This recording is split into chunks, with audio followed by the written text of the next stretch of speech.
Hi, I'm Renee from the Bee and Bear Homestead, and today I am going to be canning using my pressure canner.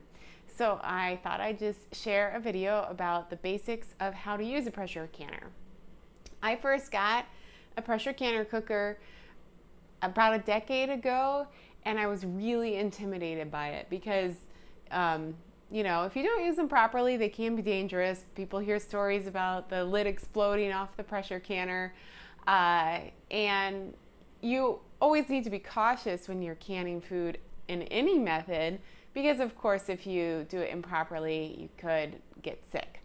But in the years that I've been using a pressure canner, I've never once had a problem. And once you learn the basics of how to use a pressure canner safely, it means that you're able to can a lot more low acid foods that are not safe for boiling water bath canning. And you can combine combination foods like soups a lot easier. So don't be afraid. If you're interested in using a pressure canner, I'll show you the basics. I have a Presto dial gauge pressure canner cooker. And if you're thinking of a pressure cooker, like what was more common in the 70s and 80s, that you might have cooked meat in or beans, and it sat on the stove and it rattled. This is a little bit different than that. So it's got a dial gauge that shows you the pressure on the top, and it does have a weight, but this is a 15-pound weight, so it only starts to rattle if your pressure in your pot goes over 15 pounds. So it's for when I can, it's rare that the pressure goes that high. So the first step to canning in a pressure canner is to familiarize with the parts of your pot. So you've got your lid with a dial gauge. You've got your weight that you put on top of the vent in the lid. And then there's a tab on the top that pops up when your steam on the inside of your pot starts to build enough pressure. It pushes this up, and that's an indication that it's no longer venting any steam. It's building pressure inside. And finally, there's a sort of emergency release valve here that might pop off if it ever gets too much pressure in your pot, but that's never happened to me. If you watch your pot, it shouldn't happen to you either if you watch the amount of heat that's on your pot. In the inside of your lid, there is a rubber gasket that helps make the seal. So when you are getting ready to can, you should always wash your pot and your lid, take the rubber gasket out and wash it too. And just check and make sure there's no cracks or breaks in your rubber gasket. Then you've got your pot, which is just, mine's a big aluminum pot, but it's got a locking mechanism on the rim, which the lid locks in place, and a rack on the inside to keep your cans off the bottom of your pot. So while your food is preparing, whatever recipe you're going to pressure can, you can get started just by cleaning your pot and checking the gasket, making sure that it is all looking good, that there's no cracks in your seal. And one more thing to notice is that the lid has a little arrow on the top of the lid, and then there's a little arrow on a handle. So when you go to lock your lid on place on your pot when you're ready to can, you line up the two arrows, then you'll slide it in place, and then it'll start heating up on the inside. That's when your lid is locked in place, and the water that you put on the inside can start building steam and building pressure. So the whole point of pressure canning is that you can get your food hotter with steam than you can with a boiling water bath. So that's why it's safer for lower acid foods. So those are the components of your pot. I've got my food cooking on the stove here. I'm making some tomato soup concentrate tonight.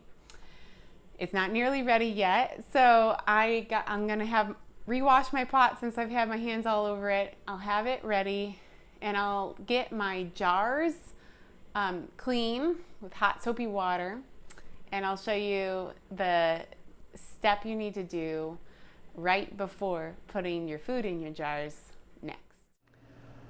When the recipe that you are about to pressure can is almost to the canning stage, here's my tomato soup concentrate. It's getting thick enough that it'll be ready to can soon. You want to make sure that your canning pot and jars are ready to go. So I've already cleaned mine out, and I've got my jars recently washed in hot soapy water and in my pot, and I've made a few extra because I'm not exactly sure how much my recipe will yield. Now, a big difference between boiling water bath canning and pressure canning is that you don't fill your jars with water in the point where you're waiting to fill them with food and you're just keeping them sterile. With boiling water bath canning, I often fill them with water and keep them in simmering water, and that keeps everything nice and clean. But with pressure canning, you're using steam to get your food hot, not boiling water. So you don't fill your jars with water, but you clean them, you put them in your pot with a rack underneath them to keep them off the bottom of the pot, and then put just a little bit of distilled white vinegar at the bottom of your pot, like a tablespoon or so, and 2 quarts full of water. So I just usually use 2-quart canning jars because they are always handy at this time of year. So I've put 2 quarts of water at the bottom of my pot. Okay, so I've just taken a moment to put the lid on my pot with the jars inside and the 2 quarts of water. But as you can see, I did not seal my lid. So to seal it, that would be to line up the handles like so, and then it would start building pressure, especially if I put the weight over the vent there. But I'm just gonna leave it unsecured like that. And also, I've just got a very low heat on my stove right now. So I don't want the jars to get super hot. I don't want it to start building pressure in my pot. I just want to keep it warm in there until my tomato soup concentrate is the right consistency to can. When your recipe is at its desired canning stage, you will fill your jars just as you would with a boiling water bath canning recipe. So I'll use my jar lifters to get a hot jar out of my pressure canner and put it on my clean counter next to my tomato soup. Use my funnel and then fill my jar to the necessary headspace.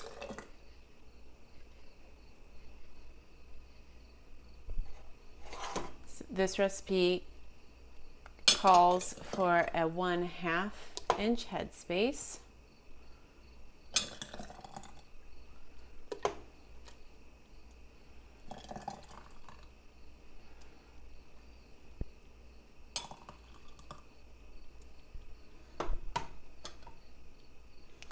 So you check your headspace with one of these handy measuring devices. So I've got just about a 1/2 inch headspace there. And use a clean washcloth and wipe off the rim of my jar. Put a clean lid on top.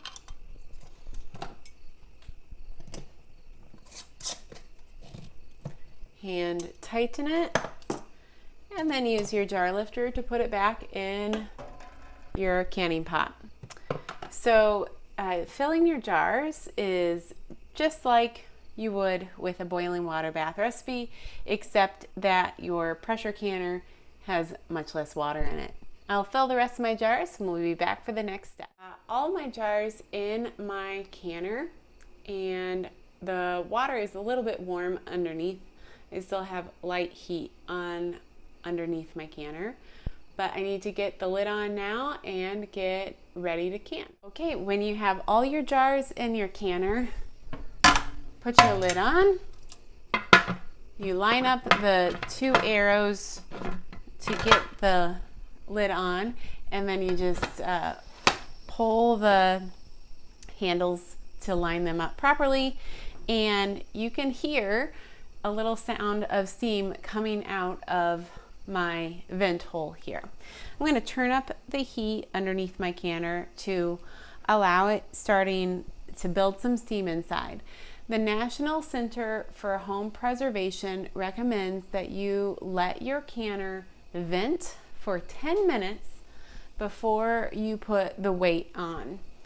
That is because air trapped inside can be at a lower temperature than is safe for canning.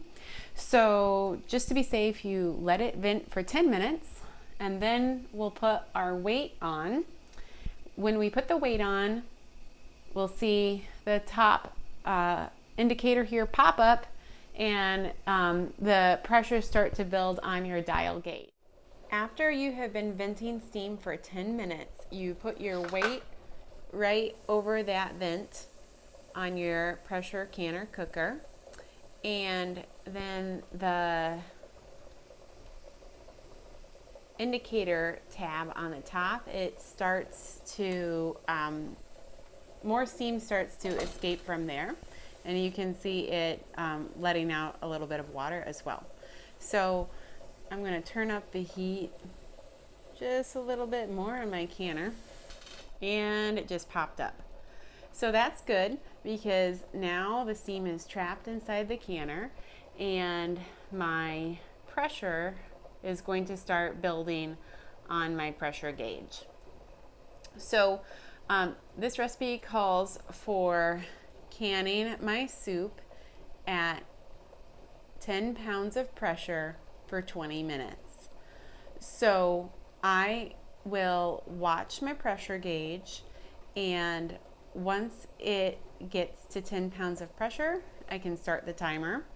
I usually turn the heat down just a little bit after it gets above 10 pounds of pressure, like when it gets to about 11 pounds of pressure, because otherwise it just keeps building and building and building pressure, and you don't really need it to get above 10 pounds of pressure. You just don't want it to drop below. So we'll let this heat build in my pot, and in a few minutes I'm sure it'll be at 10 pounds of pressure, and I can start my timer for my recipe. It's been only 5 minutes and my dial gauge has reached actually 11 pounds of pressure. So I am going to turn the heat down on my stove a little bit, because otherwise it would probably get to 20 pounds of pressure real fast, and I don't want that. So I'm setting my timer now for 20 minutes, and I will just sort of clean up my kitchen and keep an eye on the pressure gauge. If it falls below the desired pressure, you're supposed to restart your timer from when it gets back up to the necessary pressure.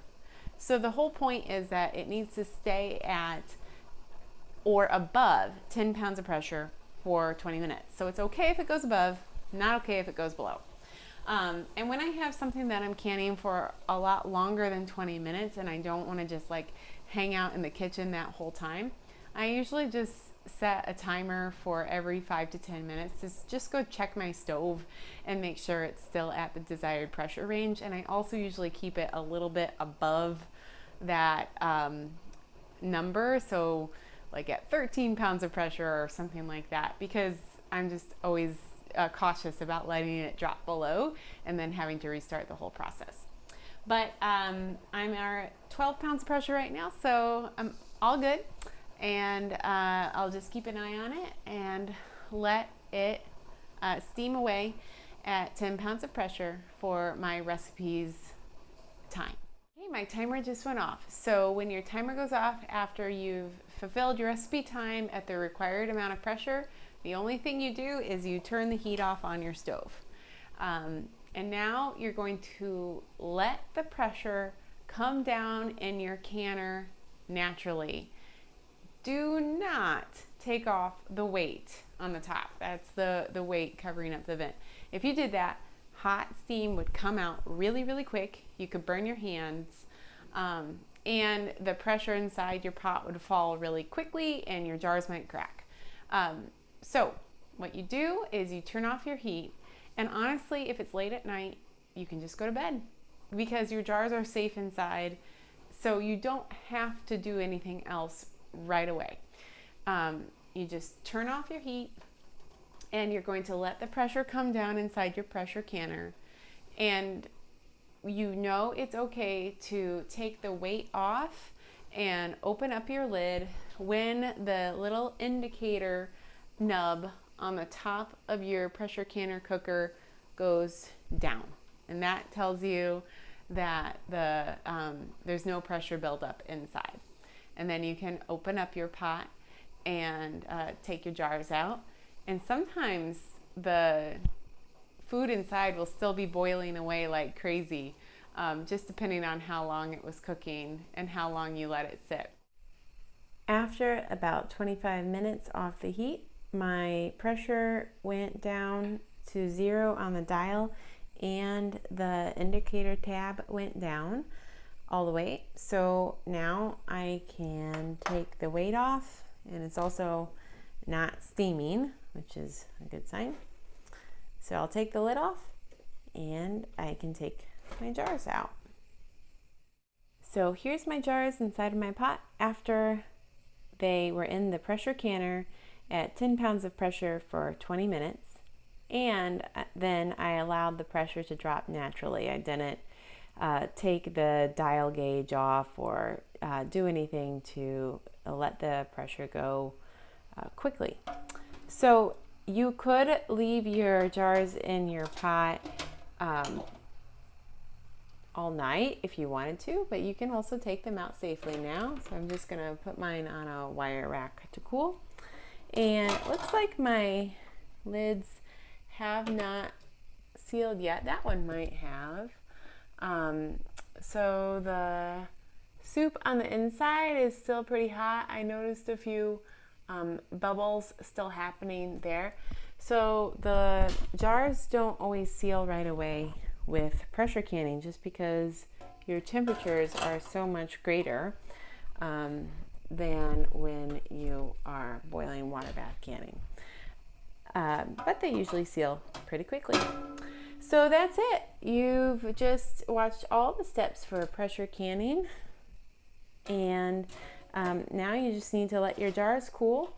I usually let them cool 24 hours on a wire rack, and then I test the seals by removing the rings and just holding the jar up by the lid after it's been sitting still undisturbed for just about 24 hours. Thank you for watching this overview of how to can produce using a pressure canner. Just as a review, you can foods that are lower acid safely using a pressure canner, just as long as you follow the steps and kind of keep an eye on your pot.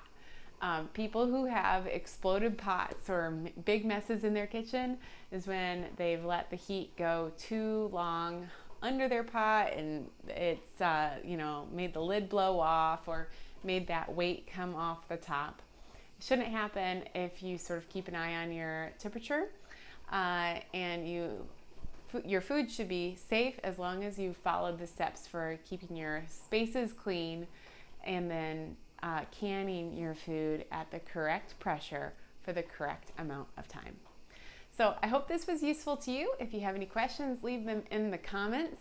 And if you enjoyed this overview, I have a bunch of canning tutorials on the channel. Most of them are boiling water bath canning, but I'll probably be back with some recipes specific to pressure canning later this season. Thank you for watching. If you enjoyed this video, I hope you'll like and subscribe. Have a great day.